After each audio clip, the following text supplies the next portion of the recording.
And here we go. Hello, everybody. Welcome to Ladies Wot Pod. Hello. Episode 43. A up. She's gone all northern on us. Said That's not a bad thing, Claire. Yeah, no. No, because my mother was from York, so I have a foot in the north. My dad was from London, but anyway. Hello, Liz, and welcome, Mr. Pete Nuttall. The voice of the garden. The voice of the gardens, which gives you a clue who Pete is. I'm sure everybody knows who Pete is because he's wonderful. So, Liz, whereabouts are you? We'll let you introduce yourselves. I'm actually at home. I'm actually in my house in South Northants. I have been a globetrotter the past week. I've done Stockholm, Rutland, and Huddersfield. What a combination! I know. The glories of Huddersfield and Stockholm and Rutland. Yes. And I think actually Mr. Pete Nuttall this weekend has been even more glamorous in a way. Where have you been, Pete? Not quite international, but I've been to Manchester and I've been to Hull. There you go. Yeah. There you go. Both in the rugby league cause, I believe. Yes, very much so. Yeah. I'm sure we'll be chatting about that shortly. Whereabouts in the world is P10 Productions, noting the sign above your head? Whereabouts? Sunny Milton Keynes, so just down the road from you guys. Just down the road from me. Very close to Liz. Exactly, yeah. Very close to Liz. And I'm in South... No, I'm not in South anywhere. I'm north of Cambridge on the edge of the fens, as usual. My house has not suddenly tilted and gone somewhere else. And I've been to Welford Road, so we might as well start with that. Let's get that out of the way. Yeah. Let's get the roundabout out of the way. Out of the way. Thank you to all the Tigers fans who've been sending me pictures of tigers. Thank you. Very good. I know what a tiger looks like. So, we had this conversation, the equivalent match last season, didn't we, Liz? We did. Except we were so cross, if you recall. Yes, you had one of your Carl Dixon rants, I seem to remember. I probably did. Yeah. He was there living and breathing. So undoubtedly I had a rant, I think. That's just... So it was Mr. Woodthorpe this weekend. Anyway. Yeah. It was just one of those days where everything and anything that could go wrong went wrong. And how many, we actually, I think we crossed the whitewash 5 times. So, it was, and that was what was really frustrating because I don't think Tigers were creating that much. I think it was, one of those type games. We're not gonna call out any players because we never do. It's a team game. However, we do have to decide. We didn't mention this to Pete earlier. We do need to decide the Ladies Wot Pod Player of the Match. Now, the Player of the Match by TNT was Freddie Stewart. Yeah, whatever. Of course it was. Who was picking it? Yeah, no, we didn't go there. Yeah. And I've just noticed the windows in the screen are all different sizes. I don't know what I was doing. Pete's is the littlest, yours is the biggest, Liz, and mine's a sort of medium one. What was I doing? Anyway, I don't know. Just, Anyway. So we need to decide that. I would like to congratulate Archie McParland and Henry Pollock, 2 teenagers. Still 19, absolutely playing their hearts out for the green, black and gold. So well done, lads. Absolutely. Every time I see Archie, he's looking more and more assured. Good. He ran the back line really well. And for someone so young to do as good a job as he did, fair dues, Archie. Henry Pollock reminded me of a young Courtney Laws.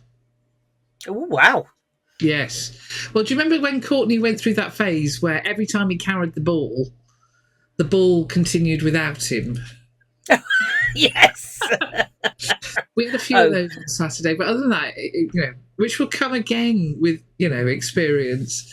Henry, you were an absolute star. You just got stuck in. You can't have expected. He was getting in the game. Yeah. He was getting a hell of a lot of plaudits on various forums, not necessarily associated with Saints. So even some of the Tigers forums were saying, what a star he is, and a lot of neutrals saying that he's really is not even one for the future, he's one for now. Yes, so well done, yeah. Henry. Stay humble, Henry. Top work. He is a really exciting player to watch. He is, and he's well. They're all. We say this about all of them. He's such a lovely young man. But yes, they are. Yeah. The other one that, interestingly, the Crumbly stand were all getting very excited about was Rory Hutchinson. There was much purring about Rory, and Dr. Jones was taking it all in. All right. There was prodigious amount of drinking. The 5:30 kickoff meant the Crumbly stand, I don't think, was a particularly pleasant place to be. And I noticed that Dr. Jones had himself stapled against the wall. Oh, okay. You could see his orange coat and Alex Waller testimonial beanie, hat, bully hat from miles. He said it wasn't a particularly pleasant place by the end of the game. There was a lot of drinking. I think Tigers are going to need to watch that one, because we know that stand is a difficult place to watch the game from. Yeah. But I'd like to call out some Tigers fans who were really nice. Go on. Group of teenagers. Out of how many thousands that were there? 3,000. There's got to be one or two. Yeah, law of averages. There were a group of youngsters who, I don't know where they were from. They were all wearing turquoise shirts, but they were utterly charming, asking loads of questions. We want to get young people to the game, and if those lads they were a credit to their club, wherever it was.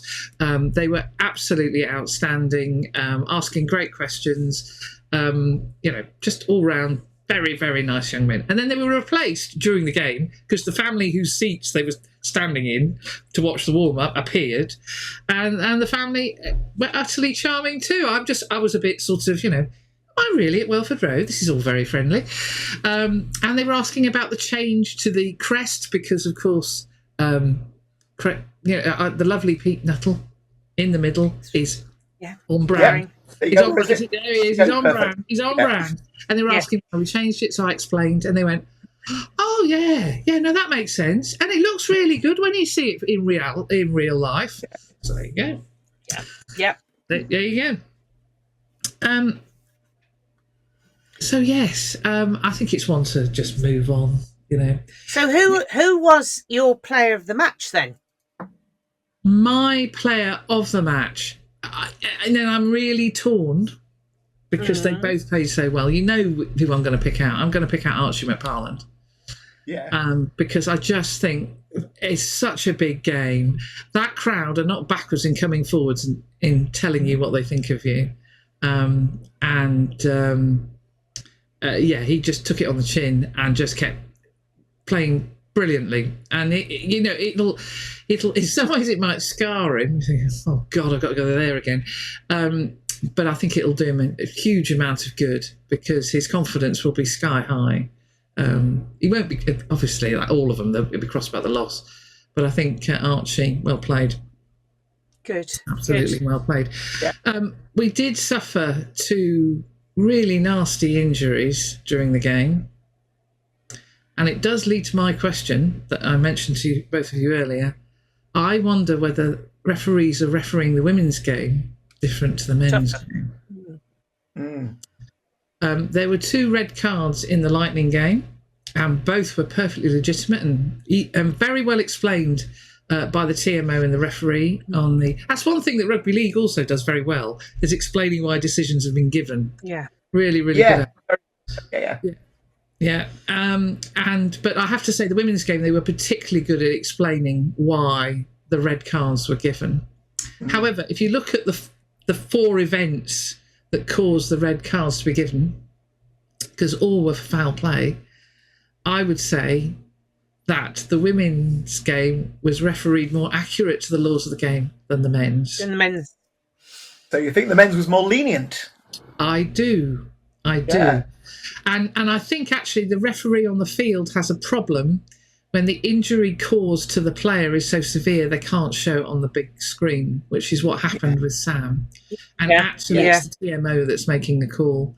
And I think that the referee should have access to a screen. There are enough of them about. TNT have got blooming hundreds of them. Yeah, cameras and stuff. Yeah. I think the referee should be able to go and look at a screen and talk to the TMO about what's happened. I understand why they don't want to show anything that is as nasty as what happened, but I think the referee on the field should be able to see it. Should have access somehow. Part of our remit at Saints is looking after the big screen and what goes up. And there's a little rule of thumb that we do have, which is anything that would... it's taste and decency, really. Anything that would upset a child or upset the player's family, we don't want it on the screen. So if it's an obvious limb damage or break, if a player's out cold, or if there's pouring blood, we absolutely don't want that on the screen for obvious reasons. Mind upsetting a child. A middle-aged ginger woman could be fainting. Yes. But anything like that you don't want on the screen. So of course you don't want to replay that hit again and again and again from multiple angles. Absolutely. But you're right. Like football do with VAR, have the referee come over to the tunnel, watch it on a monitor, chat to the video ref. I think that's a great idea. Yeah. Yeah. Yeah, because it really should be the referee that's making the call to be consistent. Of course. And it was a ridiculous tackle. And when the moment it happened, and I saw Sam's reaction, because of course I'm looking down a 400mm lens, I thought, oh, hello. And then he literally screamed. He just started screaming. And how Mr. Woodthorpe didn't react, I have no idea, because it ended up well done to Elliot Miller-Mills and Harry Wells, who were frantically waving, saying, stop, there's an issue here. I mean, I know the crowd's noisy, but I'd have expected, I mean, I could hear it, and I'm sat in the wrong half. It was a bad one. So, but we did get a message from young Sam. We did, yes. We did. So I'll push the right button. Here we are. I love the way we roll in from the side. It's good, isn't when it? you do that. It almost looks like great on this podcast. Yes, I think I'm the only photographer who actually got his little... he's accused of having small hands. Oh, has he got small thumbs? The Joe Theismann, the NFL guy who broke his leg, did something similar on the stretcher. So, and I just happened to... I thought, I'll take some photographs of them. And then I noticed his arm move, and I thought, hold on, he's going to do a thumbs up. And he did. Yeah. So... but get well soon, Sam, because you're a fabulous... get well soon, Sam. Fabulous man. Yeah, speedy recovery, Sammy G. Yeah. And you owe Claire royalties for that photo. Yeah.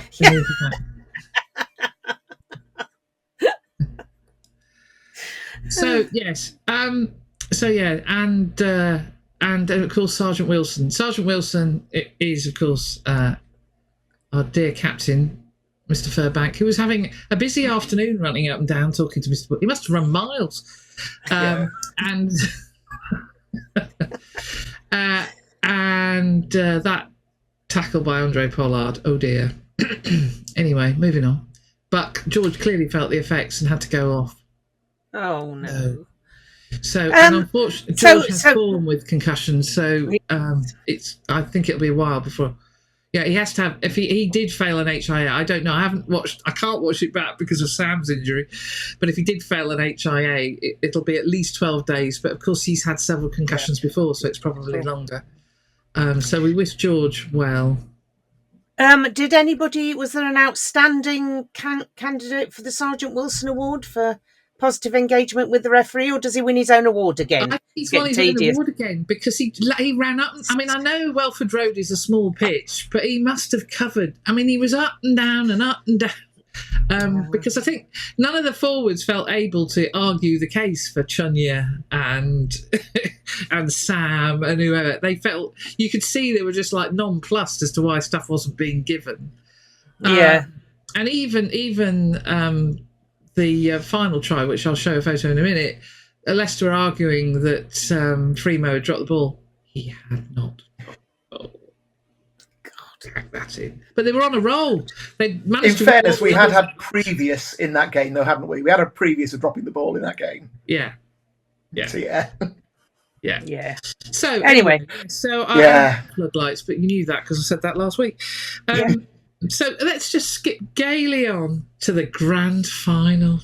The grand final, yeah. I know. Was it? Are we switching codes? We're switching codes now. Now tell us, Pete, was it a special grand final for you? Was there something... It always is, and this is my excuse for not being up to speed on what happened. You're being coy. Yes. How many times have you done it? This year, well, I've been the announcer at the Rugby League Grand Final for 25 years now. This is my 25th, so it was a bit of a personal milestone, and I'm very proud of that. Very, very proud. It's a great occasion. It's a great event. But that's my excuse for not watching the entire Leicester Tigers game. Oh, my excuse was I was Morris dancing and drinking gin, which I think was preferable, to be honest. Yeah, absolutely. Yeah. So do you want to say what you said before about me not watching it? Morris dancing, that was missing it with bells on. Yes, that's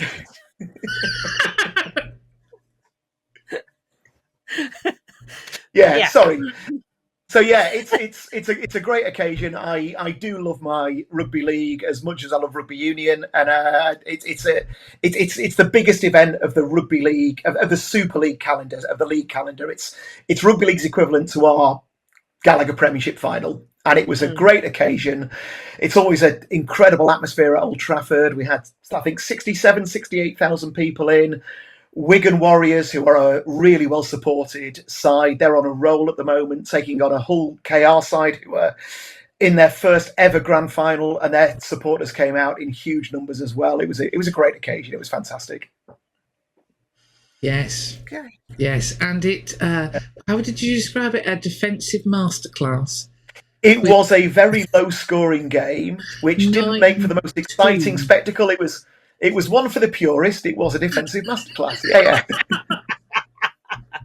It was nearly as bad as last year. Last year, Saints played Sale away at that same weekend, and Lee Radford took a lot of the Saints boys to the grand final because he's obviously got a lot of rugby league connections, and he was telling them on the way last year to Old Trafford how wonderful rugby league is, how open and exciting and fast it's going to be, and you're going to have the greatest time. It's the greatest sport. It was a terrible final. It was a terrible final. And this year's wasn't much better, in fairness, but it was a great occasion, great atmosphere. So and talking of Mr. Radford, we have to point out that it was the wrong Hull, or the wrong Hull, who was in the final. He is a black and white. He's from the west side of the River Hull. So he's a Hull FC fan, and this was Hull KR from the east side of the River Hull. They're the red and whites, the Red Robins, and they... in their first final, Hull FC have had a terrible season this year. They've really struggled to buy a win. And Hull KR have been flying. They finished second. They were 2 points off the top. So I don't know many Hull FC fans who were very happy that Hull KR made the final. I'll just shut my phone up. There you go. Sorry about that.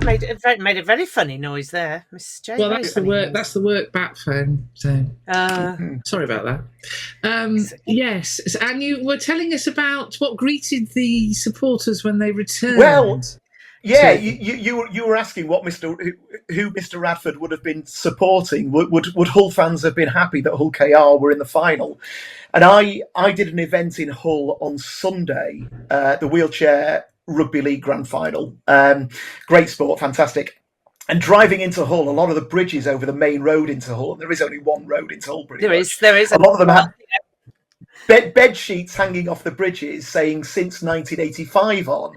And that was just to remind, it was all the Hull FC fans reminding all the Hull KR fans returning to Hull that they hadn't won a trophy since 1985. I think that's very harsh. It's harsh, but to be admired, really, to think. Yeah. Some dedication there. Absolutely, yeah. Rugby fans of both codes can be horrible. Yes. Oh, yeah. Yes. I have to say, over the weekend, though, congratulations to Quinns, talking about rugby fans being horrible. Congratulations to Quinns, who had a defensive masterclass. Back on that phrase again. Yeah. But it was a side of Quinns we have not seen before. Even the previous week when they played us, they were brilliant against Saracens. Absolutely brilliant. And the league owes them a huge thank you for shutting the world up that Saracens are just going to, process to the title. Yeah. Quins clearly had other ideas, and were just brilliant. Really, really good. Really, really good. Excellent. So the grand final. Well, there you go. So, Pete, we accuse that you appear in more than one location around the United Kingdom. Are we Not right? at the same time. Not at the same not at the same time. No. But I've been working as a stadium announcer for a long time. 25 years at the grand final. I've been nearly 30 years working in sport and sports events and presentation of sports, and it's a job I absolutely stumbled into. But I'm so grateful I've been able to somehow carve a career out of standing at the side of rugby, football, cricket pitches, talking to a microphone. It's a brilliant way to spend a weekend. And Claire, you'll know this. Pointing a camera at a pitch, it's fantastic to be so close to the action, isn't it? It's great. Yeah, it is. Absolutely. Yeah, absolutely. And so I've worked. Gentleman having a camera pointed at him sometimes. Absolutely, yeah. So yeah, I've worked in Premiership rugby. I've announced the Premiership final for quite a few years as well. It's a really fantastic role to have. But before I came to Saints, I mean, do you want a little bit of the potted history before I landed at Saints? Oh, yes, please. Yeah. The potted history. We do. Well, I did spend nearly 25 years as Wasps announcer. Because I fell into this job purely out of university. I bounced around from job to job to job, not knowing what to do. And then I somehow ended up in the right place at the right time, talking to somebody at London Broncos, the London-based rugby league side, who discovered I was a northerner. Would you play some music in our games? Would you jump on the microphone and make some announcements? And I've never been shy in coming forward, so I'm quite happy to give it a go. I'd done a little bit of student radio presentation beforehand, and at the time, London Broncos shared a ground with Harlequins. So Harlequins saw that we were playing a bit of music on their match days and trying to make more of an event, because you can never guarantee a win for your side, but hopefully you can guarantee that people have a good day out, get a bit of value for money for their ticket, which is what we tried to do at Saints as well. So Quinn said, well, can you come and do it for us? Then Sarri saw what we did at Quinn's and said, well, can you come and work for us? And Sarri shared Vicarage Road with Watford. Watford said, can you come and work with us as well? And it just mushroomed and somehow turned from a little thing I did for beer money into a little mini sports event production company, hence the P10 Productions here. And it's been great, but we ended up at Loftus Road with QPR and Wasps, had a wonderful 20-odd years at Wasps, and then just before COVID hit, I was doing a little bit of work with Saints, working kind of behind the scenes, helping to produce match days at Saints, and this was about 7 years ago now. And it turned out that Jeff Allen, the brilliant Jeff Allen, was after 37 years hanging up his microphone. I was approached on the side and said, look, you do a bit of announcing at the Premiership final. Would you come and work with us? To which my immediate answer was, I'm incredibly grateful to be asked, but I'm committed to another club already, so I'm afraid I can't. So I was sat there with the guy from Saints, guy called Tim, and we phoned Wasps' owner and said, look, Jeff's retiring. We've asked Pete if he'd get involved. He said no, because he wants to be committed to Wasps. Have you got a problem with us using Pete for a little bit until we find somebody permanent? And Wasps said, yeah, absolutely, please do. Then COVID hit. I ended up doing all the Saints games behind the scenes. And then after COVID, obviously Wasps went bust. And it was gutting. It's when I hope you never experience it. When you lose a rugby club you're so close to, it's without wanting to sound melodramatic, it's like a bereavement. It's horrible. Suddenly something that's been a huge part of your life for so long gets ripped away. It's absolutely horrible. And I remember the weekend it happened, we had a meeting at Saints on the Monday, and I walked into that meeting and everybody was so lovely and so welcoming and so full of commiserations and all of it. It was like walking into a warm hug. Honestly, it was brilliant. And somebody said to me, and I'll be forever grateful to Saints for this, there's a home for you here if you want it. And it was just what I needed to hear. It was wonderful. And I will, like I said, I'll be forever grateful to Saints for just throwing open their arms and saying, "You're part of the family. Come and work with us. Come and get involved." And it coincided with Jeff hanging up his microphone, and I know they were huge shoes to step into because Jeff had done the role for 37 years. So anyone that takes over, Jeff's got his idiosyncrasies. People are used to his style of presenting. So as I come in, it's a new voice. It's very different. It's going to be jarring. Hopefully, it's not been too jarring. Hopefully, a lot of people have said some very lovely things about me taking over. I didn't want it to be like David Moyes taking over from Alex Ferguson, to use a football analogy. But everyone at Saints has been so lovely, and I've worked with plenty of clubs. I've worked with most clubs across the Premiership. Saints are head and shoulders the most friendly, open, warm, welcoming, lovely bunch of people you'd ever want to work with. They're great. Absolutely fantastic.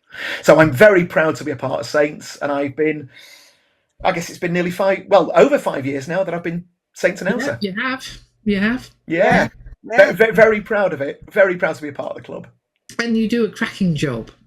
That's very kind, Claire. That's very kind. Well, you know we do. We love you. No, I think you've pitched it exactly right, because people were afeared that we were going to get like the lunatic from London Irish. Come on, you Irish! Every 10 seconds and that sort of thing. Yeah.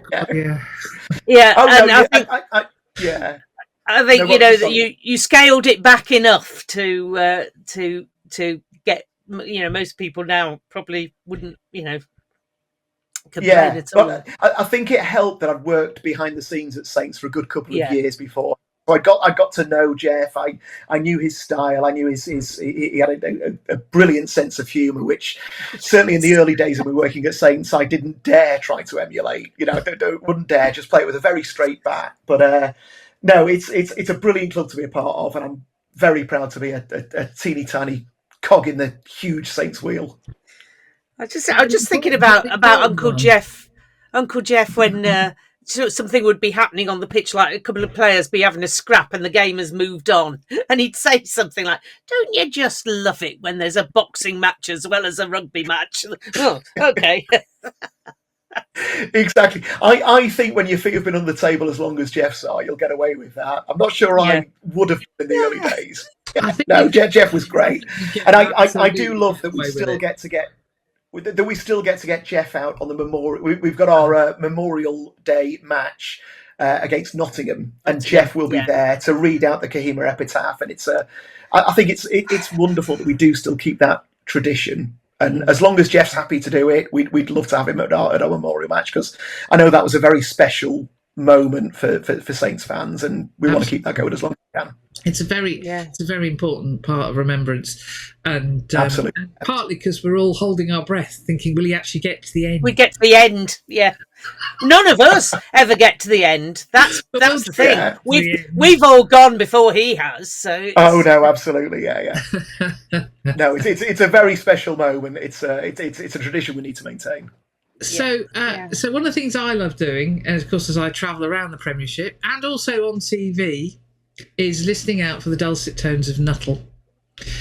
Because, ladies and gentlemen, he can be heard in a variety. The thing I don't get, though, is when you go somewhere. So we've yet to go to Sale.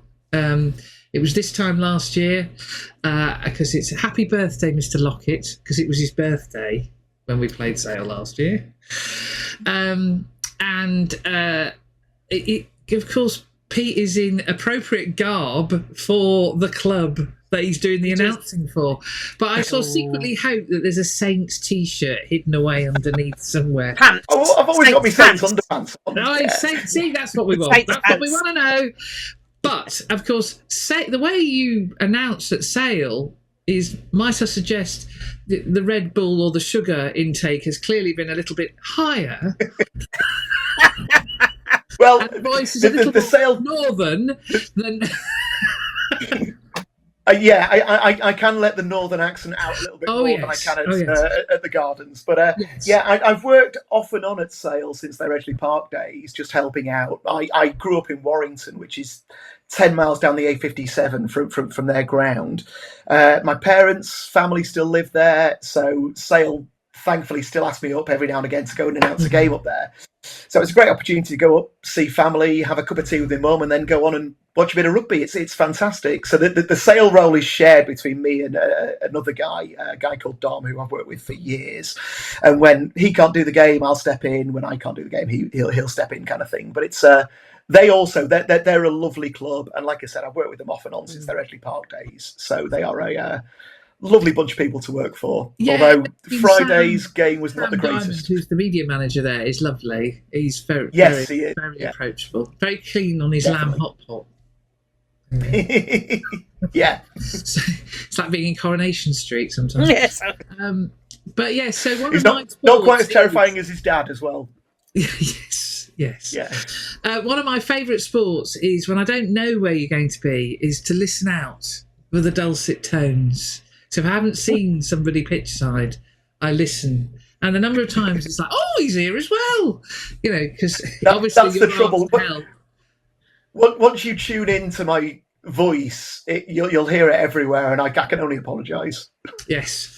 I didn't hear it on Friday's game, but I don't know whether they were suppressing you on TNT, which I thought, if they were, pack it in TNT. Quite possibly, yeah. Rude. That's rude. But no, I was there Friday. Friday was actually my birthday Friday, and I got to spend it pitch side at Sale Sharks versus a really misfiring Newcastle side. Yes. Shout out for former Saintsman Ethan Grayson, who's going to the record on the amount of bandages one player can run onto a field with. It's the invisible man, really. Yeah. A bandage now. Takes all those bandages off and he disappears. Yeah, that's it. He's gone. So Ethan, he probably can't wait to get back to the west coast of the States, bless him. At least Mr. Diamond, the aforementioned, is recognised. He actually did, praise Ethan for all his efforts, because he is a centre and they've got no 10s at the minute, and he's having to play 10, and he was running around like a mad thing. But Newcastle are in a bad way at the moment, and it's not good for the league. I thought Ethan played really well, but he's amongst a side that haven't picked up a win in 20 odd games. Been a couple of years. It must be rotten to be a Newcastle fan at the moment, and you do really feel sorry for them.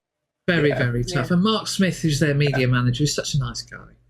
He is, Mark's lovely. He's a really lovely bloke. So, anyway. Well, so shall we move a bit further south? Pete's probably going to nosebleed because we're going to Cornwall. Oh, yes. We couldn't go much further south, really, could we? Yeah, unless we went to France. The ground that I love, because when you arrive, is it the Menai? Yes, I think it's just the Menai. Yes. The first thing they do is hand you a Cornish pasty and then start explaining to you how pitch side works. It's like, get the pasty sorted first, and then we can... So, Bedford won with the last play of the game. And so the bus ride... Yeah, again. I know. They're getting a habit of it.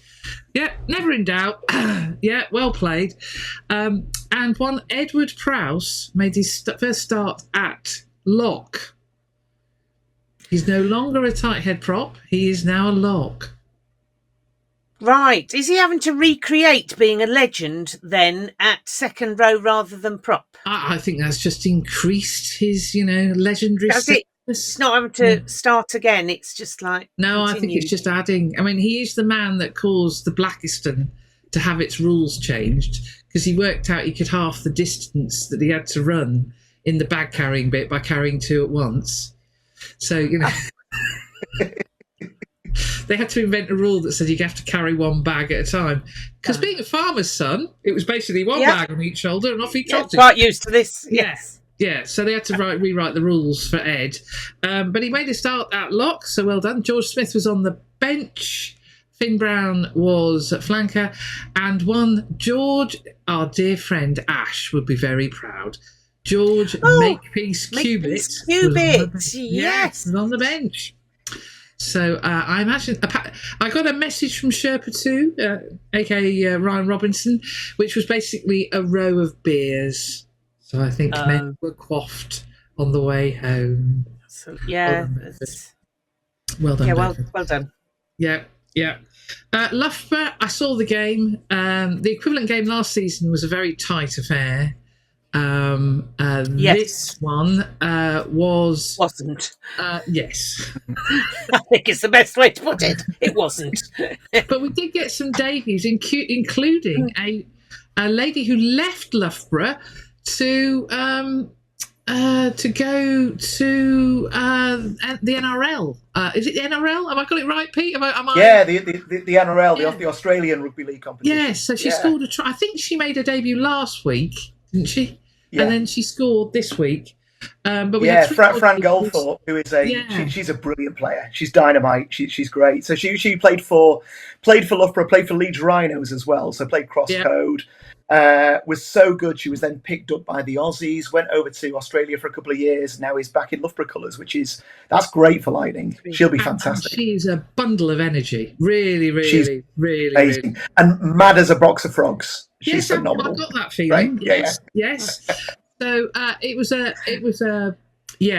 a game where I imagine Nathan Smith can't wait to get through this phase because he's seeing a lot of his players, so he'll be learning which ones he thinks are going to make it. Daisy Hibbert-Jones is an absolute star. She keeps plugging away, bless her. They probably can't wait to get back to the Gardens and regroup. But I think we've got our internationals back this weekend, but only to watch. I don't think they're playing yet, but it'll be nice to see them around the place. They've been a bit busy, yes. Absolutely. It'd be nice to see them as part of the dressing room as well, giving the team a bit of a rally before having Rachel and Emily and Co, as well as the Americans around, will do them a power of good. So yes. Actually, on that, well done, England. Yes, WXV1 champions. We got more letters in this competition. Anyway, champions. That's what's left when you've been playing Scrabble. It's like, which ones are they used in all the other competitions? Oh, there we go. And Scotland didn't retain their crown in WXV2, but did qualify for the next World Cup, which means, now, Pete, correct me if I'm wrong, that we'll actually have additional games we would have had the games were going to happen anyway at the Gardens, but Scotland will be at the Gardens, which means we'll see some of the Lightning players playing for Scotland at the Gardens. I believe so, and I believe we're also hosting an England game as well. We will find out. I think next week we get to know the World Cup fixtures, so I'm really looking forward to seeing who's playing whom and who we get to see at the Gardens as well, because I'm really looking forward to that Women's World Cup. It'll be great. Can't wait. Really can't wait. That should be really, really good. Now, we're flying now. Toaster under 10s and under 7s, Mrs. Saunders. Wow, they had a festival. I was not there because I was up north, up in Huddersfield, meeting my new granddaughter, who is just so sweet. So sweet. But she, so Toaster hosted a minis and juniors festival on Sunday, and under 10s, Harry's team of under 10s didn't fare terribly well. They lost quite heavily to Long Buckby. They drew with Buckingham or Bugbrook. I don't know. I didn't get the full story out of him. But it didn't really matter. He'd still had a fantastic time, and he's still loving it. And Alfie loved it as well. He's still just rushing around with his friends, but his quote was, "I did a try, and I got lots of tags." So really, you can't ask for more. Can't ask for more. Under 7s. Excellent. Yes. They were very tired children. I want more professional players in a post-match interview to say, "I did a try." Yes, I think so.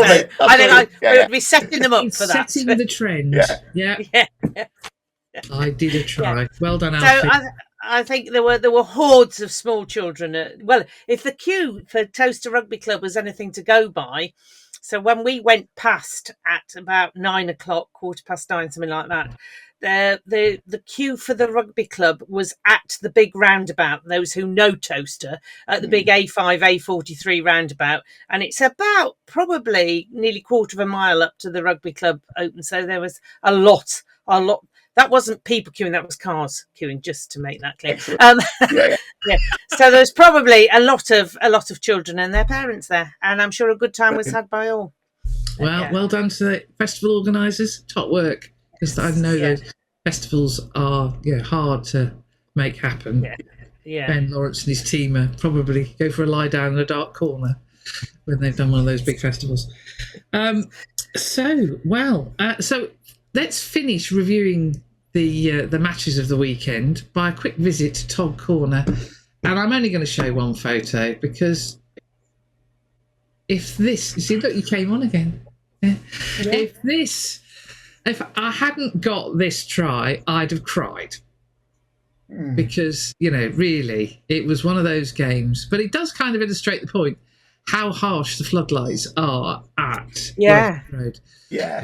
Basically, they're two different systems. So the two stands, they change name every season. So the big ones over on the right-hand side of the screen, and the old ones on, which we still call the Crumbly, but it isn't called the Crumbly. And the one at the end is now called the Europe car. Instead is it? Beehive, as it was last. I like the fact that ours have a sort of continuity to them. Anyway, at least for a couple of seasons, they're two different systems. So as you can see, the players don't look. They look jaundiced. It's not good. But anyway. Just a point of information. What is going on in that? Is the lighting so bad? People are having to use their mobile phones. So where we had a really nice light show and it was all they've stolen our light show. Yeah, well, they were saying, and now Tigers fans, put your phones up, and my worst Leicester accent.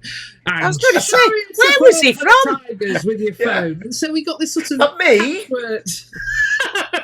On the cheap, waving the phones. It was a bit silly, really. Yeah. Yeah. Okay. We are having our light show again this weekend against Sale.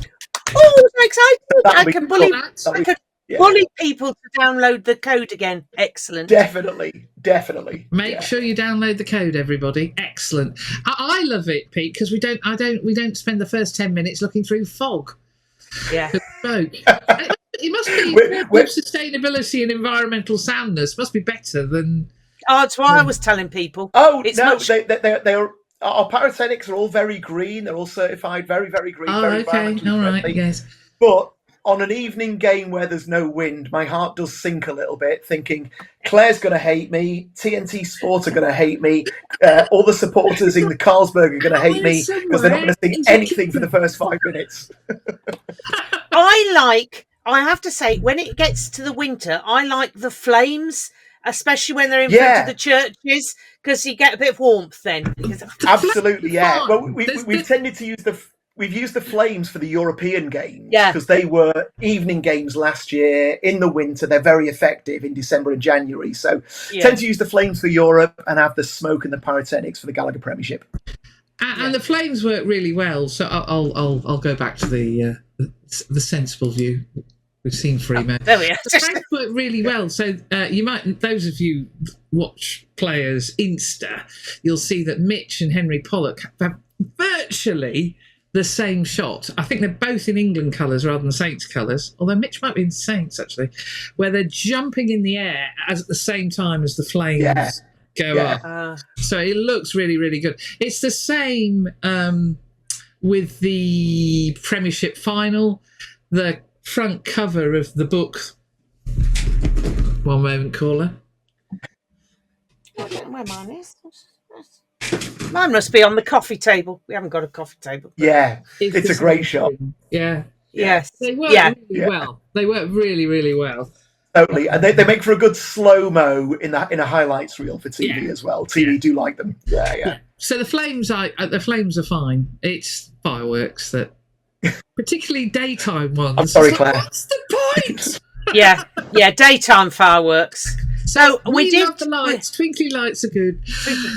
I was going to say, you say about daytime fireworks. We did once play Leicester on the game nearest to November the 5th. And they said, if you like to stick around, there'll be a firework display after the game. We'd had an early kickoff. So we were finishing about 3:30. And you're thinking, daytime fireworks. This is like ventriloquism on the radio, really, isn't it? Somewhat pointless. But, yeah. Yes. Well, we have had. Do you remember the time? And Pete's not going to believe this. Do you remember the time? It was near Christmas, and Mr. Prawn Sandwich sold the Rodby bar to a private party. Oh my goodness me! Yes, game of the season, yeah. and the Rodby The Tigers was game. closed. I seriously thought people were going to start exploding on the terrace. Yeah. He'd sold it to a private function. It was a different time. Wow. The Rodby Bar is a brilliant place to be after a game, especially when we win. There's usually a singer, guitarist type person on there on the stage. Play for about an hour after the game. It is always bouncing. It's a fantastic atmosphere. Yeah. So, It's a great place to go. It is a great place to go. And even Chris Ashton, we were remarking, Ashton has started saying nice things. Our fan village is the best in the Premiership. Are you all right? I agree. Yeah, no, it's brilliant, but it's not. This is Mr. Ashton we're talking about. He's not prone to saying nice. Yeah, things. true. So that's Todd Corner. We're not doing media watch this week. No, we're not doing it. Nobody needs to know. But let's talk about something that makes us all very happy. New contracts. Yes, new contracts. So, Fremo, that's really good, and TP. He can sign his name. Have you noticed that? Well, I don't know. Did he sign his name or did he just sort of put an X? I don't know. He signed his name, but had his tongue stuck out as he did. Yeah, you have to concentrate really hard. We love Fremo so much, but I just keep saying hello to him whenever I see him because he just looks so confused. He did that because we'd met him, hadn't we, at training? And then met him at Bedford. Yeah. And then so I saw him at Bedford. Went, hi, Fremo, and he's like,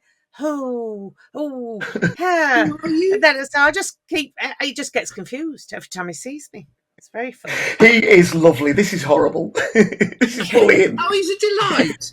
He's absolute delight. He is so lovely. This is the man where the media team in one of the programmes last season had every answer as Tommy Freeman, and it took till the last question before he noticed. That's why he's our private Pike. He is our private. We love him dearly. And absolutely, him and Finn is a thing of loveliness. Oh, yeah. Yes. So, and then a man who appears to like tractors, Mr. Tom Pearson. Yeah. Well, his uncle's a farmer, isn't he? Yeah, somewhere in the county. Harpole, is it? He's just up the road from. Yeah. So, and I think we did well there. To get him in the first place, but B, he's clearly a man who's happy with his lot. And why wouldn't you be when you've got that nice shiny medal around your neck? But I think actually, as many of the players say, they really do enjoy working with Vesty and Fergs and of course Douse. So it's a happy camp. And again, as Peter's illustrated, that when London Irish went horribly to the wall, we went, come on, we'll help make it better. Come and join us. Yeah. We're really lovely. And I've spoken with a few players who experienced the same thing because we had Wasps Worcester and Irish go at the same and it was a horrible situation, and a lot of players did lose their jobs, lost playing opportunities. Those that were snapped up by teams like Northampton have been incredibly grateful for the opportunity that's been given to them, and you can see that they repay that on the pitch. Oh, yeah, absolutely. Yeah. Tom has been outstanding this season, absolutely outstanding, and I can understand. I mean, the team selection for Saturday with what happened with England. I imagine the coaches. It was a hard call, but having had a hard week with England, I think giving the likes of Dingers and Tom Pearson a rest was absolutely the right thing to do. I think, that camp we talked about last. Excuse me, what pea-brain thought? Oh, I've set her Let's have you've set me off now. Let's have an England training camp. A, 3 weeks into the season, and B, when it's Derby weekend. Yeah. What absolute pillock thought that was a good idea? There are no punches now. Absolutely stupid. Dear It was madness, utter madness. Yeah. But I can understand why the coaches had to make the calls that they did. Yeah. Big Trev would have been worked into the ground by England because they want to know whether he's going to be, their next tight head prop. So that you're sending him into the cannon fire of Welford Road would not have been sensible. Elliot did very well, actually. Elliot played fine. I didn't hear any singing, but yes, shout out to Elliot and Elliot's wife. Oh, Elliot confessed that his radical haircut that he was sporting for the match. Dad's made telling me this as well. Has got him in hot water with his wife. Oh.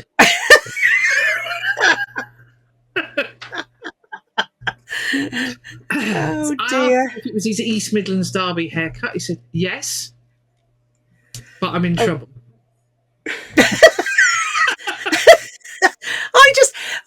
I just love Elliot. I just love this sort of. He's another one who wanders around in a vaguely confused state. It seems, but comes alive at the sight of a baked good. But apart from that, he's just wanders around in a little world of his own. He's like one of the perishers. I always feel he's just one of the perishers. Yes. Yes. It was great to see him back after his little accident playing football. Yeah, that's good to have him back. Yes. And we've now, of course, we all know that the stock phrase that any rugby player will answer the question when we expect to see you back is 2 weeks. 2 weeks. 2 weeks. 2 weeks. It could be, you're into the dark black night or whatever he's called, and you've lost a limb, but you'll be back in 2 weeks. 2 weeks. 2 weeks. Yeah. Yes. Somebody send a message to Sammy Graham. Ask him, will you be back in 2 weeks? Yes. Bless. Poor Sam. Anyway, and then on to Sale. Well, the hot news is the light show's back. So we have an exclusive on the Ladies Wot Pod. Great. I'm hoping that Julia Chapman has actually got back from Leicester because I bumped into her looking slightly lost outside Welford Road. So hopefully she made it back to Northampton. Sure. She was in the office this morning, so yes. Thank the Lord for that. Somebody will have brought her back. Oh, perhaps I should have asked if she was okay. Anyway, so Sale Sharks on Friday, big game. Yeah. Really big game. And if you remember the one at Christmas, look up. Oh, God, yes. Oh, my God.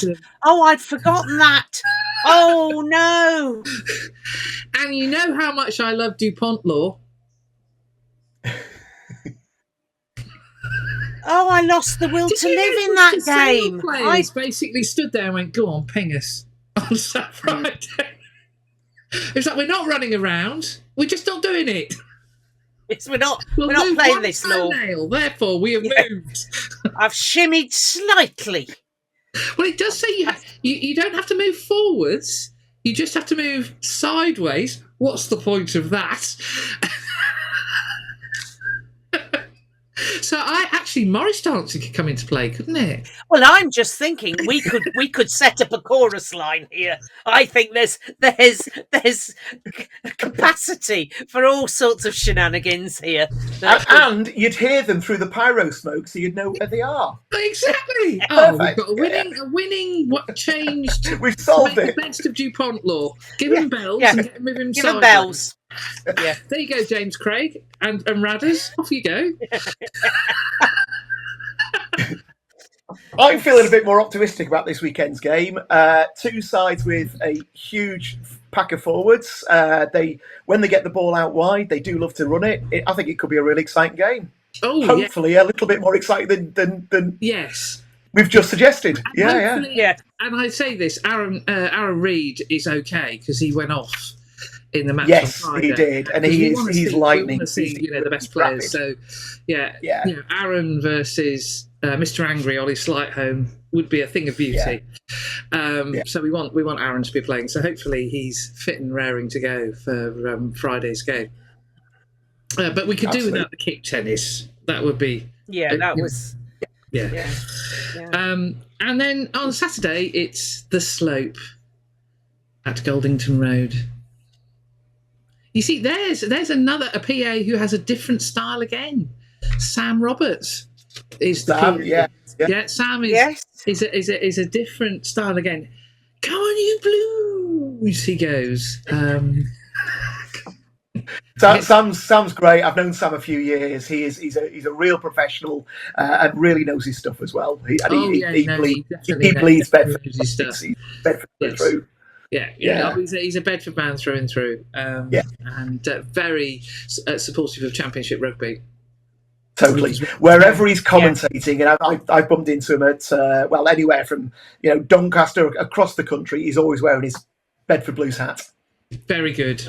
Very good. Yes. And he's part of the committee that chooses the man of the match, player of the match at the end of the game. Occasionally I get a look, what do you think? And then I say something and they ignore me. But anyway, at least I've had a vote. Sometimes I actually pick somebody entirely random. Just to see. Just to see what the reaction is. Well, the reaction is, what's she on? Yes. So Bedford are playing Doncaster Knights, who are having a very weird season. Lost at home to London Scottish. What's going on there? I mean, they were one of the title favourites. Ealing have lost, which is like, ooh, what's going on here? And Doncaster have lost. We obviously know Pirates are having a bit of a... Yeah, they're having a bit of a rough time, aren't they? Yeah. Bedford are up to third in the table, which is fantastic. Well done to Mikey Rare and Tom Cruise, formerly of this parish. Yes. Yeah. And we should recognise as well Jim Henry, who must be like a spinning top, because he's at Saints and then he's at Bedford and then he's at Saints and then he's at Bedford. He must have cut a groove down the A428 to Goldington Road. But it's working. They're playing some really, really good stuff. And they have obviously learnt the Saints way of winning with the last play of the game. They too don't, have you got your heart rate monitor ready? No. We will sell you a seat, but you will only use the edge of it. Seems to Yeah. I'm not sure. Actually, my blood pressure machine is not. It's had a rest over the summer, and I've obviously. You need to dig it out. Oh no, it's here. It's here. It's all right. It's on the bookshelf. So that's good. We can check your blood pressure. Bedford will be wearing pink and white shirts. Bedford will be wearing. Day. Or Doncaster. At Goldington Road. Oh, it's at Goldington Road. It's Ladies' Day at Goldington Road. And Bedford are wearing pink and white. No, we're not going to. Yeah, I got confused there. It's easily done. Home of the slope. Yes. The slope. Finn Brown actually said to me, I didn't realise how big the slope was. And he's tall. He's tall. Which, given he's played there before, I was slightly concerned. It's like, I think he'd forgotten or had blotted it out. But anyway, yes, he lost a lung very early on, basically. So they're wearing very nice pink and white shirts, which will be for sale, and they always auction the shirts after the game, which is one of the more interesting things that I have to photograph. And Dean Adamson usually wins the award for the most money raised from his shirt. And last season it was an amazing, I think, £4,000. It was just incredible. Wow. So they raised an awful lot of money. So if you've got an afternoon off after the fun and games on Friday night, do come over to Goldington Road, because we'll be busy. Loughborough Lightning against Sale on Saturday. Oh, there you go. You see, torn. It's the African Violets. I've done it again. Yeah, it's the African Violets. And actually, seriously, the girls do need lots of love and support. So, get yourself down to the gardens. But if you happen to be nearer to... I've got to keep Sherpa 2 happy. If you happen to be nearer to Goldington Road, which I am, get yourself down to Ladies Day. Or, actually, we have actually said one day, Pete, what we want to do is Gareth Aldridge and it'll soon be Julia Chapman, to agree the fixture list so that you could watch one game at Bedford and then hurtle along the A428 and watch the second game at the Gardens.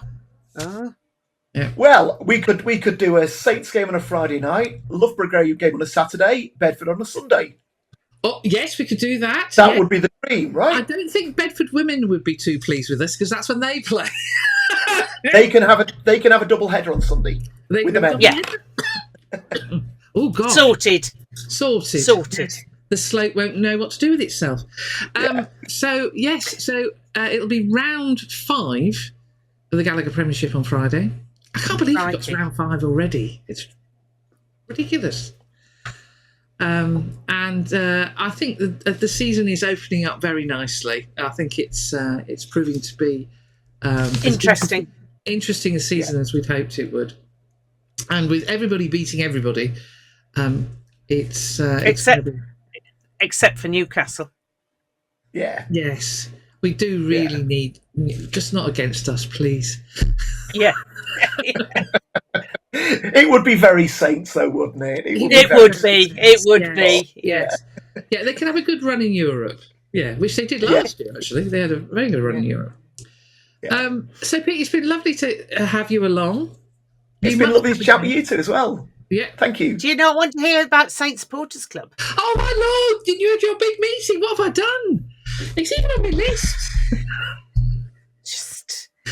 It's amateur hour. Sorry, Mrs. Saunders, because you had a big meeting and everything. We had a big meeting on Monday with Mark Darban and Julia, so outgoing and incoming, and discussing our plans, and everything looks very positive. And Mark Darban was quite rude. Quite rude. I know. So we were talking about the halos and, what success. And he said, do you like your stash, your jackets and your hats? I said, yes, really. He said, is there anything else you feel you might need, like, loudspeakers or something? And he went, oh, no, you don't, do you? And I just thought, it might be true, but really, just because he's leaving. Actually, if you do get given a loud halo, we need to stand on the Himalayas. So the Himalayas, Pete, have you ever been to St Andrews? I've not been to St Andrews, You've not been to St Andrews. Right, so the famous scene of the clubhouse, as you look from the first tee down there and the 18th hole back up to the clubhouse. Well, just to the side, there is a putting green, which does actually have a proper scratch score called the Himalayas, and it's only a couple of quid to play, isn't it? But what you can do is you can stand there with your putter and make it look like you are playing on the old course at St Andrews. When in actual fact you've parted with 2 quid rather than 150. And doing this putting with everybody else. It's the most sociable game of golf you'll ever come across. Because it's very small and everybody's it's very tight and balls go everywhere. Lots of new friends whilst you're doing it. Yeah. So if you get given a loud hailer, Mrs. Saunders, what you could do is bring it along and then you could just basically shout back down the first hole, all right, Darban, out you come. I'm here now. I'm here now, using that loud hailer you gave me. Yeah, no, he's not going to give me a loud hailer. He doesn't think I need it, which I think is but you can hit somebody else's if they do get. So I thought I thought, oh, you're getting a bit relaxed now you're leaving. Yeah. He's only saying true. He's going. Yeah. Very brave when he's putting several hundred miles between us. Yeah, but he doesn't know that you're going to follow him. One day, revenge is the Ladies Wot Pod will turn up with golf clubs in hand. Yeah, with golf clubs in hand. So all good news for the Saints Supporters Club. All looking very promising. Yeah, we've just got a few loose ends to tie up, but then there's some interesting, fun things coming up. So excellent. So well done, everybody. On to Sale it is. Yes, and it'll be the lesser northern Pete Nuttall this weekend, as opposed to the Sale Sharks. I don't know what you're Northern. talking about. Have I got a northern doppelganger? I'm sorry, I've sat pitch side. I got a sound alike. The community stadium. No, he sounds a bit like you, but more northern. And I hate to say it, and more hyper. They do want you to up the ante, no. don't they? No. Yeah, no, they do. Oh, they do. It's like, woo, Pete, have you been on the Red Bull? Got wings. It's got wings. Anyway, on that Thank you note, so much for coming along. Thank you, yes, Mr. thank you, Saunders. Pete. Oh, one more question, Pete. What's Sure. your favourite? What's your favourite cake? Oh, yeah, good Favourite one. cake? Yeah, very Yes. important. Ooh, chocolate fudge. Right. Okay. Chocolate. Why? Well, you never know. You never You might know. get one. All right. Just, what we've got to Thanks, do Liz. is we've got to make sure that a certain hooker and his brother don't attempt to put their finger in it. As per It wasn't his brother. It wasn't his brother. No, his brother was looked standing there, terrified, actually. looking absolutely petrified. It was just the one hooker who's going, "What have you got in there? Cake! Get out of the chocolate cake! It's not for you." Lid open. Yeah, Excellent. I think it was his boss's chocolate cake. He was very brave. Yeah. Didn't realise that. So chocolate fudge cake. Okie dokie. You heard it here first, everybody. Okay, thank you. There you go. Yes, Liz is famed for her cakes. Oh, wow. Lemon- Oh, wow. pie Well, I am cake. looking forward to the weekend even more. Yeah. Oh, and I was going to say, happy birthday for Friday. You share it with my half of the IT department. It was his birthday as well. Ah, It's the best. It's the best of all the birthday days.